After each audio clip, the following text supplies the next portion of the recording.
Hello guys, మనం ఇప్పుడు Python ఎలా ఇన్స్టాల్ చేయాలో చూద్దాం. దాంతోపాటు మనం జూపిటర్ నోట్బుక్ కూడా ఇన్స్టాల్ చేద్దాం. ఫస్ట్ క్రోమ్లో పైథాన్ అని సెర్చ్ చేయండి.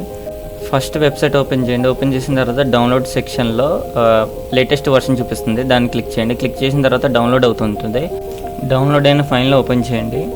ఓపెన్ చేసిన తర్వాత అక్కడ 2 ఆప్షన్స్ సెలెక్ట్ చేసుకోండి. సెలెక్ట్ చేసుకొని ఇన్స్టాల్ మీద క్లిక్ చేయండి. ఇన్స్టాల్ అవుతుంది, దీనికి కొంచెం టైం పడుతుంది. ఇన్స్టాలేషన్ అయిపోయిన తర్వాత క్లోజ్ బటన్ మీద క్లిక్ చేయండి.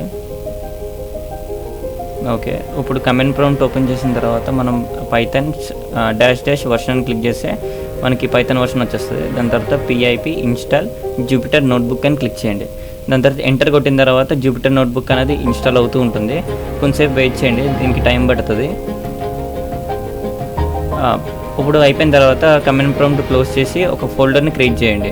క్రియేట్ చేసి ఏదైనా మీకు ఇష్టమైన నేమ్ అనేది టైప్ చేసి ఫోల్డర్ ఓపెన్ చేయండి.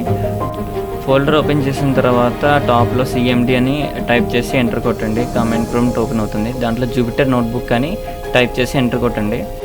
ఎంటర్ కొట్టిన తర్వాత మన డిఫాల్ట్ బ్రౌజర్లో జూపిటర్ నోట్బుక్ అనేది ఓపెన్ అవుతుంది. దాంట్లో న్యూ అని సెలెక్ట్ చేసుకున్న తర్వాత ఫస్ట్ ఆప్షన్ సెలెక్ట్ చేయండి. ఇందులో మనం రాసిన పైథాన్ కోడ్కి షిఫ్ట్ ఎంటర్ అని కొట్టగానే మన పైథాన్ కోడ్ యొక్క అవుట్పుట్ వస్తుంది.